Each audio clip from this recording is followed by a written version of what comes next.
విషయం ఏదైనా మనం విన్నాం అనుకోండి, అన్ననా అలా ఉంటుందండి అంటాం, ఇలా ముక్కు మీద వేలేసుకుంటాం.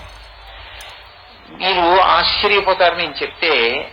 ఒకానొకప్పుడు దక్షిణ భారతదేశాన్ని సుసంపన్నంగా పరిపాలన చేసినటువంటి రాయల వారు విజయనగర సామ్రాజ్యాన్ని పరిపాలించినటువంటి రోజుల్లో ఒక శిల్పి కలలోకి అయ్యప్ప స్వామి వచ్చారు. ఆయన ఏమని అడిగారంటే, నాకు సాధారణంగా ఒక రూపాన్ని ఏర్పాటు చేసి ఉంచారు లోకంలో, యోగ పట్టము అని, అందులో కూర్చుని ఉంటారు ఆయన, యోగ బంధనం అని. ఆ ముద్ర చెదిరిపోకుండా ఉండడం కోసమని 2 కాళ్ళు ఇలా పైకెత్తి పట్టి ఆ యోగాసనంలో కట్టుకున్నటువంటి దాంట్లో కూర్చుని ఉంటారు. నన్ను సాధారణంగా అలాగే లోకమంతటా ప్రతిష్ఠ చెయ్యబడి ఉంటాను, కానీ అలాగే ఉంటారు అయ్యప్ప స్వామిని మీరు అనుకోకండి. అంతకన్నా చాలా విభిన్నమైనటువంటి మూర్తులు ఉన్నాయి ఆయనకి. నేను నీకు కలలో కనపడినడానికి కారణం ఏమి అంటే, నేను కోరుకున్నట్టుగా నా యొక్క విగ్రహాన్ని తయారు చెయ్యి అని అడిగారు ఆయన. ఇది విజయనగరాన్ని కృష్ణదేవరాయల వారు పరిపాలించినప్పుడు జరిగినటువంటి విశేషం. ఎలా చెక్కమంటారు నన్ను అని శిల్పి అయ్యప్ప స్వామిని ప్రశ్న వేశాడు కలలో. ఆయన ఓ చెయ్యిలా మోకాలు మీద పెట్టుకుని కుడి చేతి వేలు ముక్కు మీద వేసుకుని కనబడ్డారు. ఇలా నన్ను తయారు చేయి. ఎందుకు అలాగని అడిగాడు. అంటే నా ముఖంలో ఉండేటటువంటి భావం ఎలా ఉండాలో తెలుసా అన్నన్నా అని, ఇలా ఏదో తప్పు జరిగిందన్నట్టు ఉండకూడదు. నేను ముక్కు మీద వేలేసి కూర్చుంటే ఎలా ఉండాలంటే, ఇప్పుడు దీనికి నేను ఏమని జవాబు చెప్పను అని నేను ఆలోచిస్తున్నట్టుగా ఉండాలి. నేను నా ముక్కు మీద వేలు తీసేసి ఇలా అభయహస్తం కింద మార్చాలి అంటే, ఒక మహాప్రాజ్ఞుడైనటువంటి వ్యక్తి, ఒక మహాభక్తుడైనటువంటి వ్యక్తి దేవాలయ ప్రాంగణంలోకి ఎప్పుడు ప్రవేశిస్తాడో, ఎప్పుడు ప్రవేశించి నా గురించి మాట్లాడతాడో అప్పుడు మాత్రమే నేను నా ముక్కు మీద వేలు తీస్తాను. అంటే ఆ రోజున ఒక మహాభక్తుడు గుడిలో ప్రవేశించాడు అని గుర్తు. అందుకని నన్ను అలా తయారు చేసి ఉంచు అన్నారు. అంటే ఆ శిల్పి అలాగే చెక్కే ప్రయత్నం చేశాడు, స్వామి కూడా అలాగే వెలిశారు. విజయనగర సామ్రాజ్యంలో దేవాలయంలో ఆ మూర్తి ఉంది. కృష్ణదేవరాయల వారి పరిపాలనా కాలం పూర్తయిపోయింది. రామరాయల వారు పరిపాలిస్తున్న కాలంలో ఆయన ఒకసారి దేవాలయంలోకి వెళ్ళి మూర్తిని చూశారు. చూసి ఆశ్చర్యపోయి, అదేమిటి నేను ఇలా ఎక్కడా చూడలేదు అయ్యప్ప స్వామిని, ఇలా ఉన్నారేమిటని అడిగారు. ఎందుకంటే మీరు కొంతమంది కొన్ని రకాలుగా ఉంటే గుర్తుపట్టలేరు. వినాయకుడు మనుష్య స్వరూపంతో నిలబడి ఉన్నాడు అనుకోండి, మీరు గుర్తుపట్టలేరు. చిదంబరంలో ఉన్నాడు అలాగా. అలా ఉన్నా మీరు ఆయన వినాయకుడు అనుకోరు, నరగణపతి అంటారు ఆయన. కానీ చాలా మంది ఆయన ఎవరో భక్తులు అనుకుని వెళ్ళిపోతుంటారు. ఆయనే గణపతి స్వరూపం. పార్వతీదేవి తయారు చేసిన మొట్టమొదటి నరస్వరూపం ఎలా ఉంటుందో ఆ రూపం చిదంబరంలో ఉంది. అలాగే ఈ ముక్కు మీద వేలేసుకున్నటువంటి అయ్యప్ప స్వామి వారి యొక్క మూర్తిని రామరాయల వారు చూసి ఆయన ముక్కు మీద వేలేసుకున్నారు. ఇదేమిటి ఇలా ఎప్పుడు నేను చూడలేదే అయ్యప్పని, ఇలా ఉన్నారు ఏమిటని అడిగారు. ఏమో తెలియదండి, శిల్పికి కలలోకి వచ్చారు ఎప్పుడో ఒకప్పుడు, ఇలా చెక్కమన్నారు. ఒక మహాత్ముడు గుడిలోకి వస్తే నా ముక్కు మీద వేలు తీస్తానన్నారు. అప్పటి నుంచి ఎవరూ రాలేదో ఏమో, మరి ఆయన ముక్కు మీద వేలు తీయలేదన్నారు.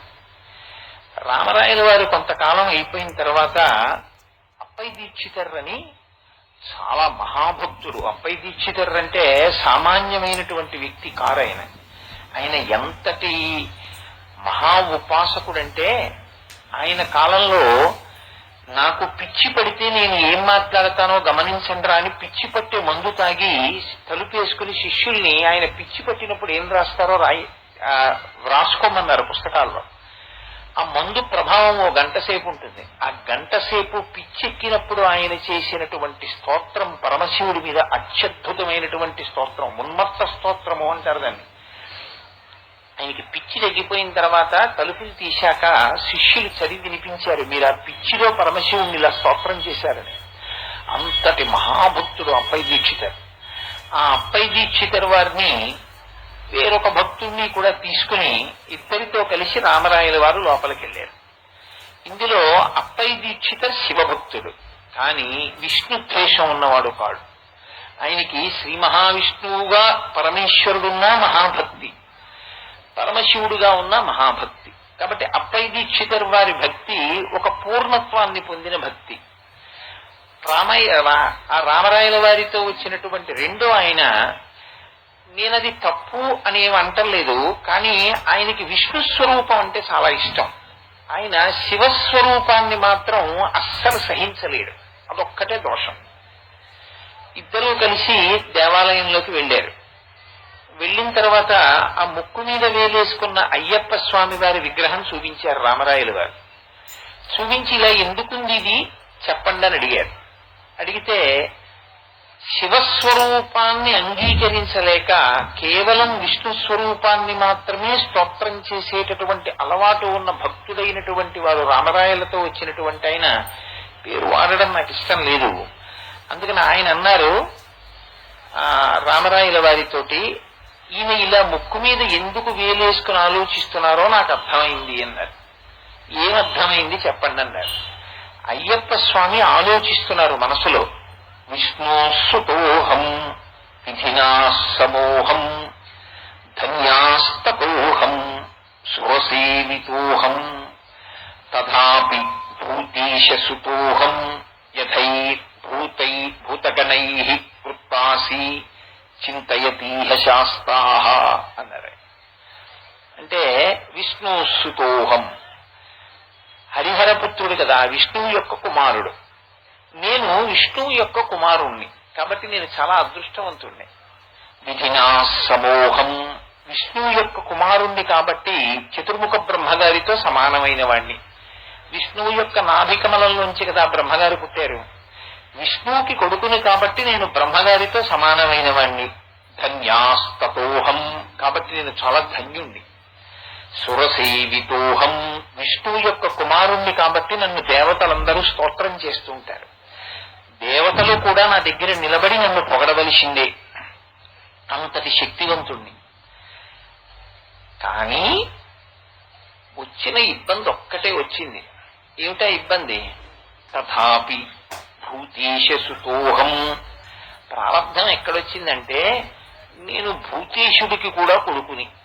భూతేశుడు అన్న మాట ఎవరికి ఉందంటే పరమశివుడికి ఉంది. పరమశివుడికి చాలా పేర్లున్నాయి, శివో మహేశ్వర శంభు పినాకీశ శశేఖర అని. కానీ ఆయన భూతీష అన్నాడు వచ్చిన ఆయన. ఎందుకంటే ఆయనకి అంత పెద్ద ఆసక్తి లేదు శివస్వరూపం మీద, అందుకని భూతగణములు చుట్టూ ఉండేటటువంటి వాడు అన్నాడు. అందుకని భూతేశ సుతోహం, అయ్యో నేను ఈ భూతనాభుడికి కొడుకునే, పరమశివుడికి కూడా నేను కొడుకునవ్వాల్సి వచ్చిందే. విష్ణువుకి కొడుకునయ్యాను, చాలా సంతోషం. విష్ణువు కొడుకు బ్రహ్మతో సమానమయ్యాను, చాలా సంతోషం. దేవతల చేత స్తోత్రం చేయబడుతున్నాను, సంతోషం. కానీ ఇది ఎక్కడి ప్రారంభం? శివుడికి కూడా కొడుకునయ్యాను. శివుడికి కొడుకునవ్వడం వల్ల ఏమైంది ఇప్పుడు నా పరిస్థితి? యథైర్భూతైర్వృత్తాసి, నేను పరమశివుడి చుట్టూ భూతగణాలు ఎలా ఉంటాయో నా చుట్టూ కూడా భూతగణాలు అలాగే ఉన్నాయి ఇప్పుడు. ఎందుకని మా నాన్నగారికి కొడుకుని కదా, మరి శివుడికి కొడుకుని, ఆయన భూతేశుడు, ఆయన కొడుకుని కాబట్టి నా చుట్టూ కూడా భూతగణాలు నిలబడ్డాయి అని చింతయతీహ శాస్త్రాః. ఆయన బాధపడుతున్నాడండి, అయ్యో విష్ణువుకు కొడుకునయ్యాను బాగుంది, కానీ పరమశివుడికి కూడా కొడుకునయ్యానేమిటా అని బాధపడుతున్నారు. అందుకే ఈ భూతగణాలన్నీ నా చుట్టూ చేరాయని, అందుకే ముక్కు మీద వేలేసుకున్నారు అన్నారు. ఆయన ఏం వేలు తీయలేదు అయ్యప్ప స్వామి. అయ్యప్ప స్వామి వేలు తీశారు అంటే ముక్కు మించి వచ్చినటువంటి వాడు మహాభక్తుడు, వచ్చినటువంటి వాడు తన మనసులో ఉన్న భావాన్ని పట్టుకున్నవాడు అని గుర్తు. అప్పుడు కదా ముక్కు మీద వేలు తీస్తానన్నారు. ఈయన చెప్పిన మాటలకి అయ్యప్ప స్వామి తన ముక్కు మీద వేలు తీయలేదు. కాబట్టి ఇప్పుడు రామరాయల వారు అప్పై దీక్షితర్ వంక తిరిగారు. అప్పై దీక్షితర్ వంక తిరిగి, ఏమయ్యా ఎందుకు ముక్కు మీద వేలేసుకున్నారు ఆయన, మీరేమైనా చెప్తారా అన్నారు. అంటే అప్పై దీక్షితులు వారు అన్నారు, అంబేతి గౌరీం అహమావాహయామి. ఆయన ఎంత చిత్రమైన మాట చెప్పారంటే, నా తల్లి పార్వతీదేవి అంటున్నాడు భూతనాథుడు. విష్ణువుకి కుమారుడు కదా,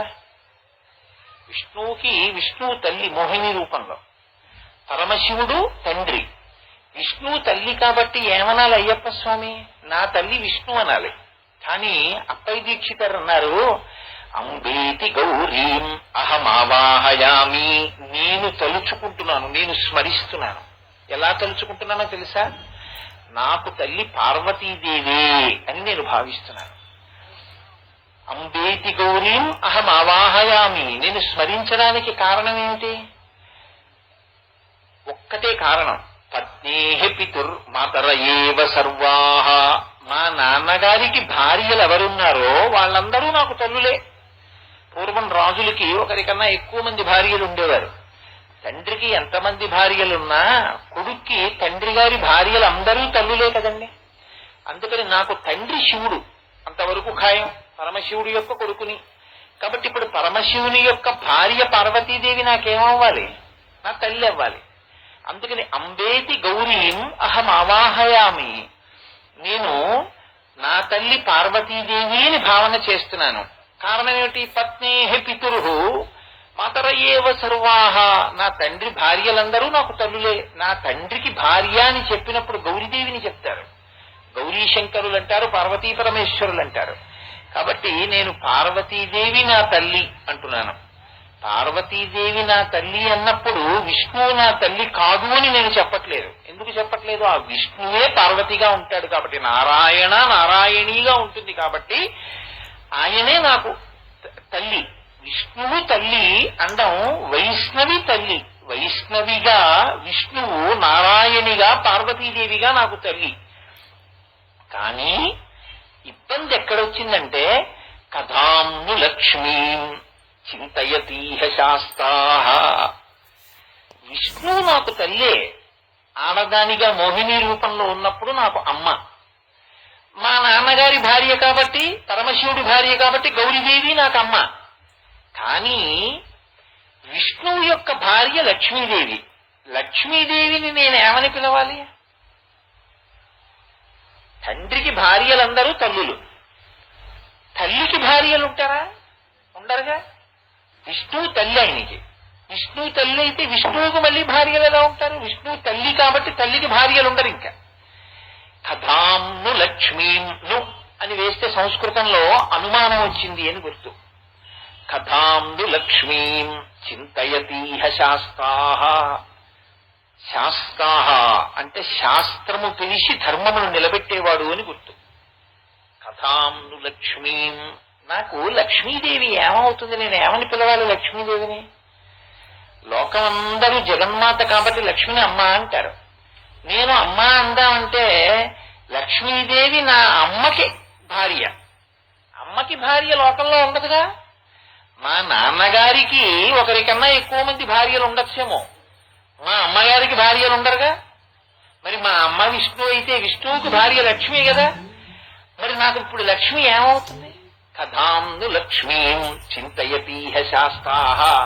నాకు లక్ష్మీదేవి దగ్గరికి వెడితే అమ్మా అని పిలవాలా, ఏమని పిలవాలా? అసలు నాకు ఆవిడికి ఉన్న బంధుత్వం ఏమని వస్తుంది? ఇప్పుడు విష్ణువు నాకు తల్లి అయితే అని చింతయతీహ శాస్త్రాః. అయ్యప్ప స్వామి ఆలోచిస్తున్నారు. రాజా, శాస్త్రారమీడే సకలార్థ సిద్ధ్యైః అన్నాడే. ఎవరైతే ఈ అయ్యప్ప స్వామి పాదములు పట్టుకుని పూజ చేస్తారో, ఎవరు ఈయనకి నమస్కరిస్తారో అటువంటి వారికి సకలార్థ సిద్ధ్యైః అన్ని కోర్కెలు తీరుతాయి అన్నారు. ఈ మాట చెప్పగానే అప్పటిదాకా ముక్కు మీద వేలేసుకుని నాకు లక్ష్మీదేవి ఏమవుతుంది అని ఆలోచించినటువంటి అయ్యప్ప స్వామి ముక్కు మీద వేలు తీసేసి చెయ్యిలా పెట్టి అభయహస్తం పట్టారు. వెంటనే రామరాయల వారు అప్పయ్య దీక్షితుల వారి మెడలో పూలదండ వేశారు. నువ్వు అయ్యప్ప స్వామి మనసులో ఉన్నటువంటి రహస్యాన్ని పసిగట్టావయ్యా. ఆయన ఏది ఆలోచిస్తున్నారో నువ్వు పసిగట్టావు. పసిగట్టి ఇటువంటి శ్లోకం చెప్పగలిగావు. అయితే ఈ శ్లోకానికి సమస్య పరిష్కారం ఏమైనా ఉందా అంటే అప్పటికీ ఇప్పటికీ ఎప్పటికీ సమస్యకి పరిష్కారం ఉండదు. ఎందుకో తెలుసా అండి? ఎలా వస్తుంది పరిష్కారం? దానికి పరిష్కారం సాధించడం కుదురుతుందా? ఉండదు. అమ్మ విష్ణువు అయితే విష్ణువు భార్య ఏమవ్వాలి? అమ్మకి భార్య ఉండదు. లోకంలో అమ్మకి భార్య ఉండదు కాబట్టి అమ్మకి భార్య ఉండని స్థితిలో బంధుత్వం ఎలా చెప్తారు మీరు అయ్యప్ప స్వామికి లక్ష్మీదేవికి? చెప్పడం కుదరదు. నేను లక్ష్మీదేవిని ఏమని పిలవాలి అన్న విషయంలో అయ్యప్ప స్వామి వారు ఆలోచిస్తూ ముక్కు మీద వేలు పెట్టుకున్నారన్నది నిజమే అని నిరూపించారు అప్పై దీక్షితుల వారు. అంటే నేను ఎందుకు ఈ విషయం మీతో మనవి చేశానంటే, అయ్యప్ప స్వామి ఒక్కరు లోకంలో అంత ఆశ్చర్యకరమైనటువంటి అవతారం. అటువంటి అవతారం ఇంకొకటి లేదు. అసలు శివకేశవులు ఇద్దరికీ ఆయన కొడుగ్గా రావడం ఏంటండి? అది ఎలా సంభవం? అలా ఎందుకు పుట్టారు అసలు? అలా శివకేశవులు ఇద్దరు కొడుకుని కందామని ఇప్పుడు అనుకోరు కదా. అలా ఎందుకు అనుకున్నారు? ఇప్పుడు అయ్యప్ప స్వామి వారు ఎక్కడుంటే అక్కడ ఏమవుతుందో తెలుసా అండి? శివకేశవుల మధ్య బంధుత్వం వస్తుంది. అది ఎటువంటి బంధుత్వం? మామూలు బంధుత్వం కాదు, దాంపత్య సంబంధం వస్తుంది. దాంపత్య సంబంధం వస్తే వచ్చే పెద్ద ప్రయోజనం ఏమిటో తెలుసా? మీరు కనీసం వాళ్ళ మధ్యలోంచి కూడా నడవకూడదు. దంపతుల మధ్యలోంచి మీరు నడవరుగా. కాబట్టి అయ్యప్ప స్వామి ప్రాంగణం ఎక్కడుంటుందో అక్కడ శివకేశవుల మధ్య భేదానికి సంబంధించిన మాట ఎప్పుడూ మాట్లాడకూడదు. కోపం వస్తుంది వాళ్ళ అమ్మగారికి నాన్నగారికి. అంత గొప్ప స్వరూపం ఆ స్వరూపం. పైగా మీకు ఇంకొక గమ్మత్తు ఏమిటో తెలుసా? శివుడు జ్ఞానమునకు ప్రతీక. ఎందుచేతనంటే ఆరోగ్యం భాస్కరాదిచ్చేత్ శ్రియమిచ్చేత్ హృతాశన. మీకు ఎప్పుడైనా ఆరోగ్యం కావాలి అనుకుంటే సూర్యనారాయణుణ్ణి ఉపాసన చేయాలి. ఐశ్వర్యం కావాలి అనుకుంటే అగ్నిహోత్రుణ్ణి ఉపాసన చెయ్యాలి. సౌభాగ్యం కావాలి అనుకుంటే పార్వతీదేవిని ఉపాసన చెయ్యాలి. జ్ఞానమిచ్చేత్ మహేశ్వర. జ్ఞానం కావాలి అనుకున్నారనుకోండి, జ్ఞానము అంటే నా ఉద్దేశంలో ఏదో బిఏ చదువుకోవడం, బీకాం చదువుకోవడం అలాంటివి అవి కుక్షింభర